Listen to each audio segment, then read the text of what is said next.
Il revient une fois de plus sur ce plateau d'entretien pour discuter de l'actualité politique. Lui, c'est Maître Méchac Mandefo que vous avez vu dernièrement sur vos écrans. Avec lui, nous allons parler de l'actualité. Et bien sûr, je vous signale que Maître Méchac est un fervent défenseur du FCC. Comme il est dit toujours, c'est les camps de la patrie, c'est les camps de la démocratie en République démocratique du Congo. Bienvenue dans cette émission, Maître. Merci.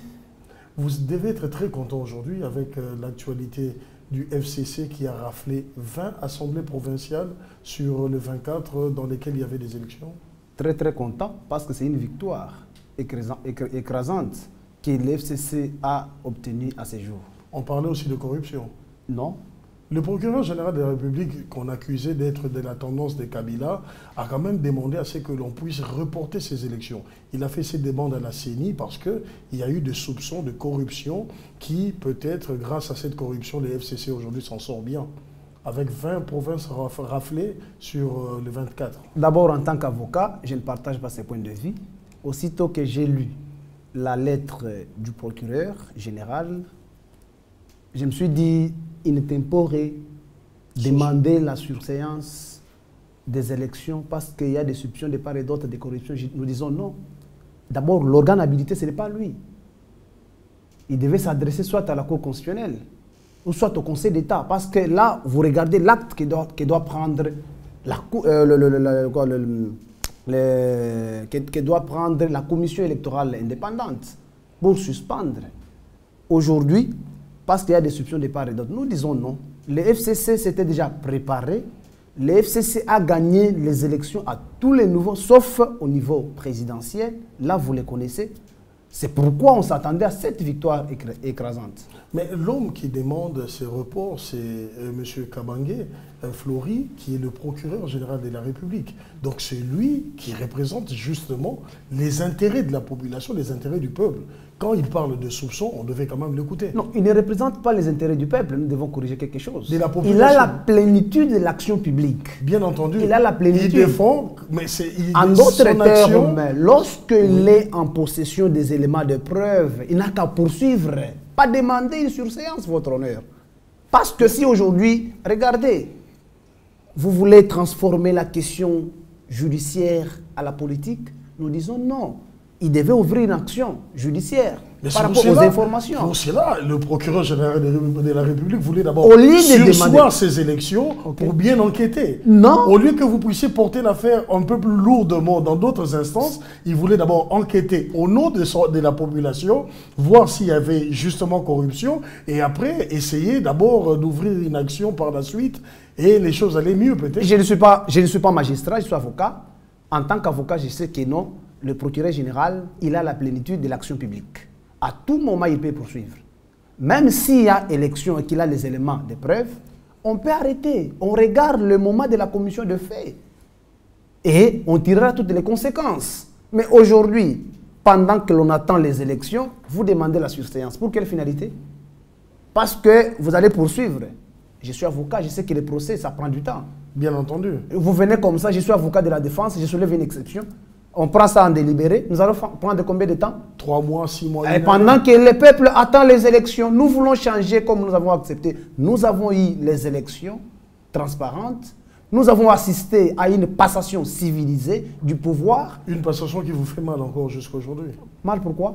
Parce que vous avez échoué aux élections présidentielles. Mais non, c'est le fair play électoral. On accepte. C'est comme un match de football.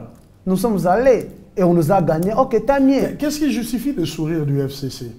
Quand on sait que vous avez perdu les élections présidentielles, mais vous souriez parce que vous savez que dans le fond, vous avez la plupart des assemblées provinciales, comme le démontre l'actualité, qui est d'ailleurs toute fraîche, et parce qu'on sait que le gouvernement sera sous votre contrôle. D'abord, la raison primaire, le FCC a montré à la face du monde qu'en RDC, il existe une démocratie.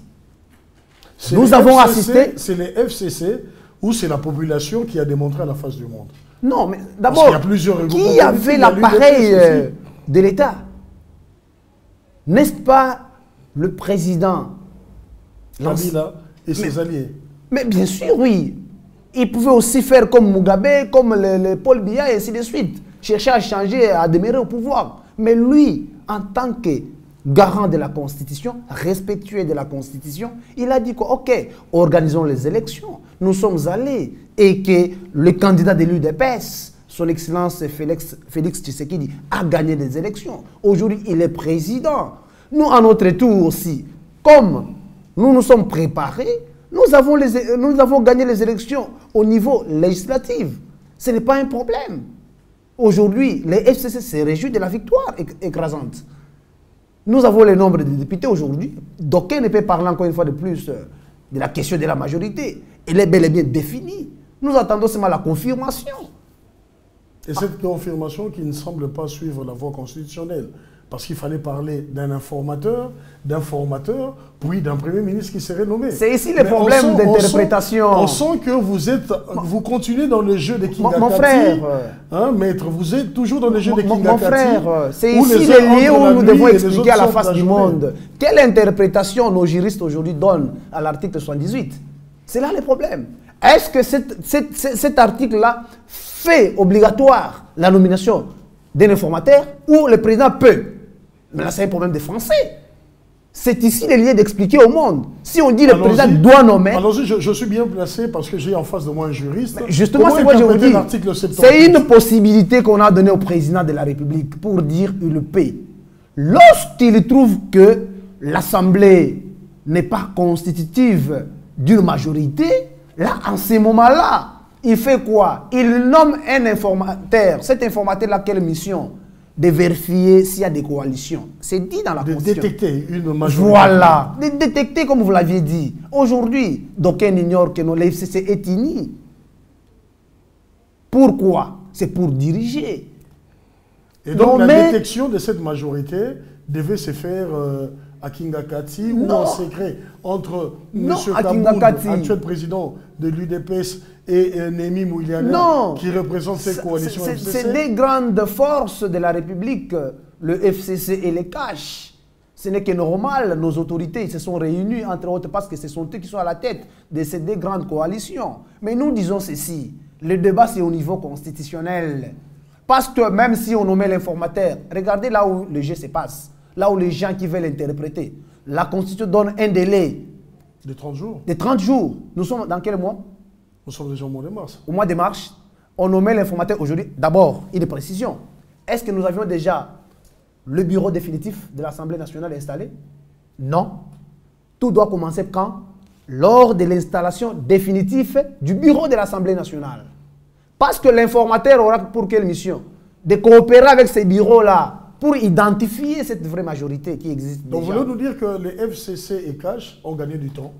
Et peut-être d'argent avec la République, comme je l'ai dit. Non. Je l'ai lisé dans la presse, on disait le fameux informateur secret qui était Kabound, en réalité, n'a pas bénéficié de l'argent de l'État. Il a fait ça gratuitement à un moment donné, pour alléger les charges de l'État. Cette position-là, je peux aussi la partager. Parce que nous regardons combien de situations de grève nous avons ici. Les gens pleurent impayés autant de mois. Impayés depuis l'époque Kabila. Impayés depuis l'époque du FCC au pouvoir. Non, mais si vous êtes travailleur, vous pensez que votre employeur ne vous paye pas. La conséquence, c'est quoi? Je vais saisir l'inspecteur pour réclamer mes droits. C'est la procédure normale. Mais ces inspecteurs étaient corrompus. Non, peut-être. La corruption ne se présume pas comme vous le pensez. Il faut le prouver. Encore, vous avez dit peut-être, je comprends avec vous. Et donc, on revient sur ces FCC, sans problème. Ces FCC que d'aucuns diraient qui retient en otage le peuple congolais. Le peuple congolais a prouvé que son choix, c'était Félix Tshisekedi, mais on ne sait pas par quel mécanisme vous êtes là, et vous voulez toujours être là, malgré les bilans négatifs que certains prétendent que vous avez Non, eu. mais écoutez, c'est la volonté du peuple. Le même peuple qui avait élu son Excellence Félix Antoine Tshisekedi, c'est le même peuple qui avait choisi les vaillants combattants du FCC. Aujourd'hui, vous avez parlé de la victoire écrasante ici du FCC au niveau provincial. Qui avait élu ces représentants en question? C'est le peuple. Aujourd'hui, le FCC ne peut pas prendre le pays en otage. Mais au contraire, le FCC est là pour accompagner le peuple. Si on faisait une projection, maître Meshak Mandefou, que demain on se retrouve dans une crise, vous pensez que si on mettait à part ces parlements en cas de crise, les FCC reviendraient avec la même force au sein du Parlement? Là, c'est vous qui le dites. Nous allons dans une projection. Non, mais écoutez, c'est une mauvaise interprétation de l'article 148. Je n'interprète pas, je parle de faits. Je suis journaliste. J'en viens. Vous êtes journaliste. Avant de dissoudre l'Assemblée, il y a une procédure. Bien entendu. Okay. En cas de crise, je parle de crise. En cas de crise. Mais on peut avoir une crise aujourd'hui ou le lendemain. Cette crise n'est pas imaginaire. Il y a toujours une procédure. Il faut consulter les bureaux, il faut consulter ainsi de suite. Tout ça aussi. Mais moi, j'en viens au finish dans ma projection. J'ai dit dissolution du Parlement, de l'Assemblée nationale aujourd'hui. Demain, est-ce que les FCC auront la même confiance dans la rue? C'est une hypothèse que vous évoquez. Moi, je pense que la même confiance, parce que c'est le même peuple qui nous avait élus. Mettre ça en cause, c'est accepter les verbiages de la rue. À ceux qui pensent que non, les députés du FCC n'ont pas été élus, mais plutôt nommés. Mais nous disons non, nous avions été élus, proclamés valablement. Parce que ceux qui avaient contesté notre élection, ils sont arrivés. Je suis avocat. J'en avais autant de dossiers sur le contentieux. Certains ont eu du mal même pour prouver. Vous pouvez faire des déclarations en dehors du plétoire. Quand on arrive là-bas, donnez-nous vos PV. Ils commencent à spéculer dans la nature. Donc vous voulez dire que le combat de Fayoulou pour la vérité des urnes n'est qu'un faux combat? Mais c'est un combat qui est renvoyé au musée de l'histoire. Je vous avais dit lors de notre dernier entretien ici. Fayoulou aujourd'hui appartient au musée de l'histoire. S'il veut faire... Comment réduire un homme aussi populaire à cette statue qu'on mettrait dans un musée? Non. Alors qu'il est encore populaire aujourd'hui. Et il vous fait peur. Mais comment vous appréciez cette popularité? Nous sommes là, nous vivons, nous savons. Aujourd'hui, je comprends nos frères, nos amis qui sont dans l'ensemble et les autres, ils ont compris. J'ai suivi hier sur une chaîne de la place les porte-parole de M. Katumbi qui a réagi par rapport à l'attitude que présente M. Fayoulou.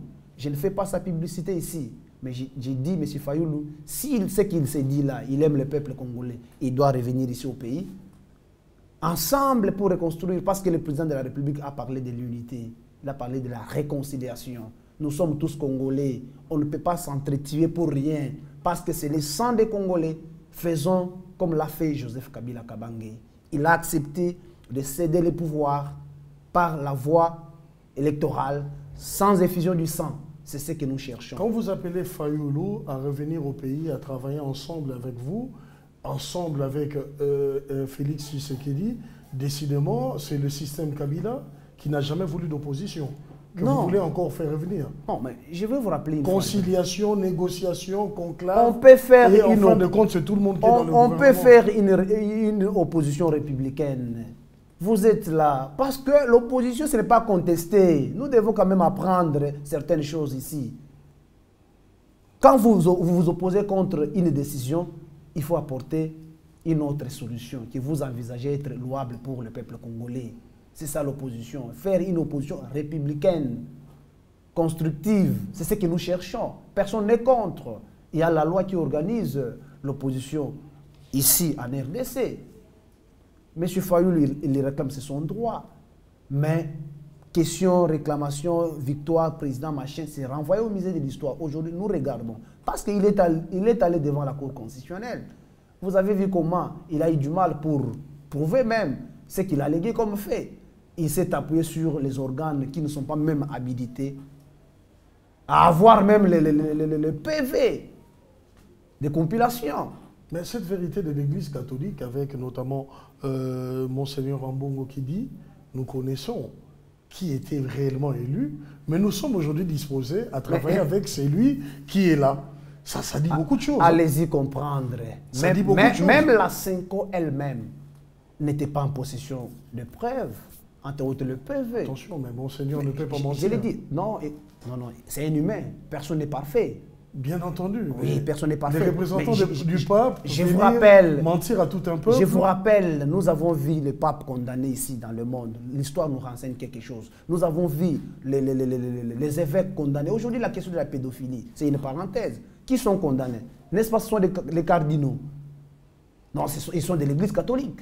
Pour vous dire que ce que la Senko est en train de dire, d'alléguer, ce n'est pas une vérité absolue. Parce que la mission d'observation ne se limite qu'à observer. Il y a l'organe technique habilité, c'est la CENI. C'est ce qui a été fait. Mais attendez, si la CENI dit Et d'ailleurs, 6, il y a un problème de alors que les chiffres. observateurs voient 8, pourquoi on devrait croire à la CENI? Non, mais écoutez, quel 8?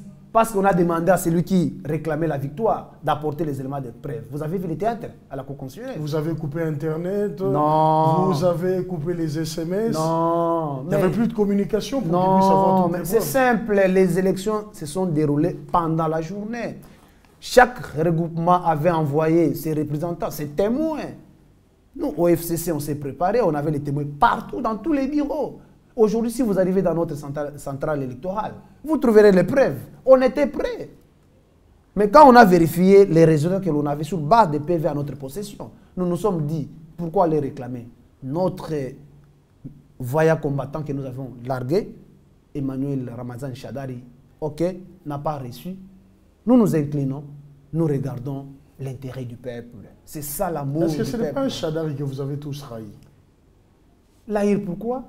Vous l'avez trahi. Non, on ne l'a pas trahi. Parce que quand je vois le nombre de députés, le nombre de voix que les députés nationaux, provinciaux du FCC ont obtenu, si je mets ça dans un calcul d'ensemble et voir ce que Shadari a obtenu, écoutez, ça paraît qu'il y a eu trahison. Vous avez trahi Joseph Kabila. Je vous rappelle une chose, M. Dixon.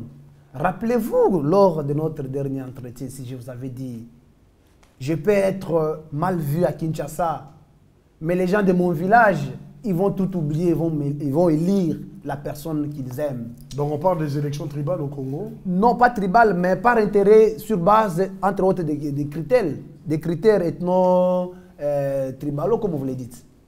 C'est assez dur quand même pour une démocratie. Non, mais l'élection, quand on est élu député national, par exemple, dans une circonscription bien déterminée, donc vous avez vos partisans. Quelqu'un qui peut aller là, il arrive, il vous vote vous comme président de la République, mais il ne me vote pas moi comme député national, par exemple. C'est son choix. Parce qu'il aspire quelque chose en vous. C'est ce que nous avons constaté. Ce n'est pas pour dire qu'on a trahi l'honorable Emmanuel Ramazan Shadari. Non, non, on ne l'a pas trahi. C'est une réalité que nous avions tous vécue sur le terrain. Donc, la victoire, le FCC aujourd'hui est sortie victorieuse. Parce que nous avons gagné les élections législatives. Nous avons autant de députés au niveau national. Donc vous êtes soutenu par le peuple? Mais c'est le peuple qui nous avait élus. Et c'est même peuple qui vous a hué il y a encore 10 jours à Limité? Quel peuple? Lors de la présentation du projet d'urgence du chef de l'État. Si mon ami Amissi était avec moi sur les plateaux, j'allais vous le dire, parce que ça c'est un comportement habituel de nos amis de l'UDPS. C'était pas le peuple congolais? Non, pourquoi dire que c'était l'UDPS? Quel peuple congolais? On a hué des membres. C'est tous les peuples qui étaient là. Nous connaissons comment les choses se passent ici. Ce n'est pas aujourd'hui.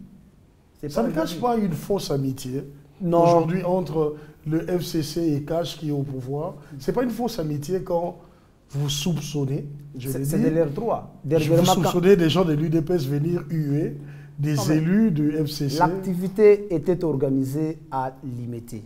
D'abord, c'est non loin. Donc pour moi, je dirais que c'est une circonscription chère. Un bastion de l'UDPS.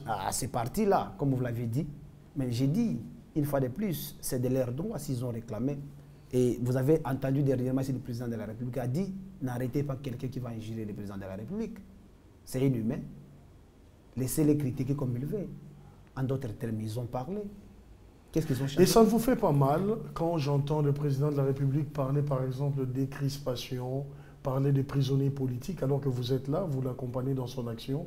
Ça ne fait pas mal parce que c'est vous, justement, FCC, qui étiez à la base de tous ces prisonniers politiques, de cette situation qu'il faut aujourd'hui décrisper. Non, mais moi, ça ne me fait pas mal ou ça ne me fait pas mal. Pourquoi? Parce que les assises de la CENCO, c'est parmi les recommandations. Les assises, nous y étions, et l'opposition, et nous, FCC, l'ancienne version, majorité présidentielle. Tous, nous avons signé. Si c'était que non, on n'avait pas concédé à cet aspect, peut-être on allait laisser, soit on allait signer sous réserve, entre autres sur certaines questions liées à la décrispation. Mais nous avons dit que c'est pour l'intérêt du peuple.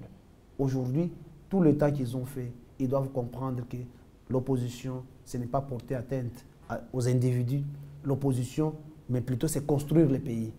C'est ce que nous avons Et besoin. déjà là, on observe 10 jours qui passent. Bon, nous sommes mardi, c'est jusque minuit. Le président avait promis qu'il y aurait une mesure de grâce présidentielle.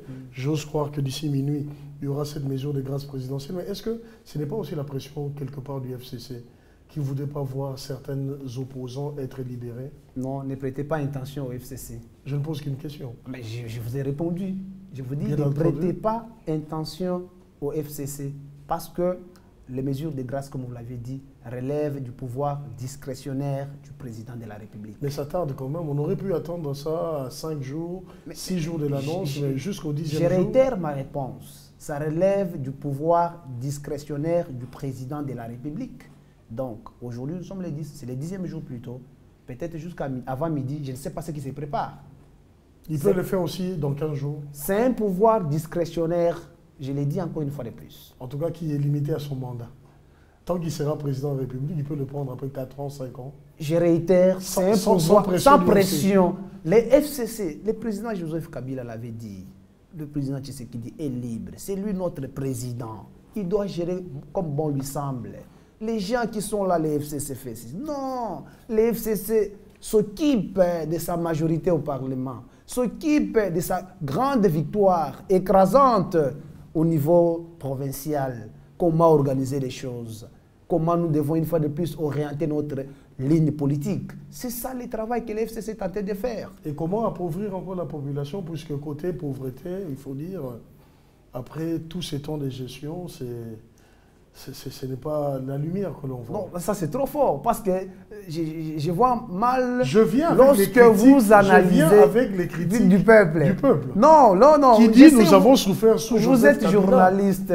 Lorsqu'on analyse, on ne voit pas seulement les côtés négatifs. Parce que vous n'allez pas me dire, tous les temps que son Excellence Joseph Kabila a fait au pouvoir, vous n'avez rien retenu du bon. Je peux vous dire ce que vous avez toujours soulevé aujourd'hui, comme la force de Kabila, c'est la souveraineté du peuple congolais. Il n'y a que ça que vous nous présentez. Mais non, mais tout ce que nous avons fait aujourd'hui, les œuvres en témoignent. Quelle œuvre? Non, ce n'est pas sur le plateau que je peux commencer à exhiber, mais la réalité en témoigne que Joseph Kabila a fait. Il nous a ramenés dans un canal que Mobutu ne nous avait pas laissé. Vous êtes là aujourd'hui. Nous venons d'où avec ces pays? Qu'on se le dise quand même, enlevons les sentiments. Qu'est-ce que vous direz aujourd'hui de Joseph Kabila qui avait 48 conseillers à la présidence? Félix Tshisekedi en a 110. Qu'est-ce que les FCC s'est dit? Non, mais le président Tshisekedi... Pouvoir discrétionnaire. C'est son pouvoir et c'est sa façon d'organiser son cabinet. Nous, on ne peut pas faire une comparaison. Pour des opposants, on peut dire que vous êtes un peu discipliné. Non, on n'est pas discipliné parce qu'il relève de son pouvoir d'organiser son cabinet. C'est ce qu'il a fait. Nous, nous observons, nous regardons. Et la critique où on retrouve beaucoup plus des Kassaïens, des membres de l'espace Kassaïen, ça ne nous fait pas craindre un peu un élan de tribalisme? Non, c'est un point de vue que je n'ai jamais partagé. Parce que si on a un Kassaïen qui est talentueux, mieux vaut le mettre pour travailler. Donc si on a 5 Kassaïens plus talentueux que sur les 10 que l'on a, on mettrait 5 Kassaïens. Mais parce que lorsqu'il y aura des failles, vous allez dire quoi? C'est là le problème. Parce qu'aujourd'hui, les gens critiquent. Parce que certains acceptent, même les incompétents commencent à travailler. Quelqu'un qui est incompétent, il arrive là, incapable même de faire ce travail-là, mais parce que vous les laissez là-bas. La conséquence, quand il y aura faille, on ne dira pas que celui-là était incompétent. On doit regarder l'action. Le message, maître, que l'FCC veut faire passer aujourd'hui, c'est que quand on parle de Congolais, qu'on ne regarde plus l'appartenance politique, qu'on ne regarde plus la tribu. Oui. On parle seulement Congolais. On parle Congolais. Nous sommes tous unis pour l'avenir de notre pays. Nous sommes tous unis. C'est pourquoi j'ai dit tout à l'heure que notre frère Fayoulou doit rentrer au pays au nom de l'unité nationale. La réconciliation prônée par le président de la République. Venez tous, mais dans la main, construisons ce pays. Et tous ces combattants qui, aujourd'hui, étaient derrière Félix Tshisekedi, qui étaient contre le pouvoir de Joseph Kabila, FCC et consorts, et voilà ces combattants qui se rangent derrière Fayoulou. Ça ne veut pas dire qu'au niveau international, les Congolais n'ont pas toujours... Si je vous pose la question, aviez-vous identifié combien de Congolais? Nous n'avons pas de chiffres. Ah, vous-même, vous avez vu que vous avez eu du mal même pour donner cette réponse. Pour dire que... Parce que je garde la prérogative de poser des questions. C'est chimérique. Cette analyse-là, je l'ai dit, c'est chimérique. Quelqu'un peut rester là, commencer à s'imaginer des choses. Oh non, vous voyez, d'ailleurs, il y avait un... Non, qu'on se le dise. Chacun est libre. Notre constitution reconnaît la liberté d'expression. Si moi, je dis non, ok, je préfère être le vôtre pour vous soutenir, tant mieux, positivement, bien sûr. Aujourd'hui, vous parlez des milliers, les quels combattants? Parce que, voilà, tout à l'heure, là, les mots Lamouka a fait dans votre bouche. Pourquoi? Parce que maintenant, on regarde les combats de Fayulu est tenté de faire son combat seul. Il cherche à réinstaller son parti, parce que c'est ce que nous avions remarqué tous. Qui voulait dribbler Moïse Katumbi comme mais bien sûr, oui. Mais bien sûr, oui. J'en ai parlé avec l'un de mes confrères qui est proche du MLC. Et Moïse Katumbi, ce nom me vient d'ailleurs à l'esprit. S'il revenait, c'est encore une crainte pour les FCC. Pourquoi? Sur terrain. Il leur revient un homme libre. Il est très populaire. Non, la popularité ne se présume pas. Elle se démontre. Oui, bien sûr. Allons alors aux élections. Mais bien sûr, au moment pourtant en 2023, nous irons aux élections. S'il est prêt, il va venir. C'est simple.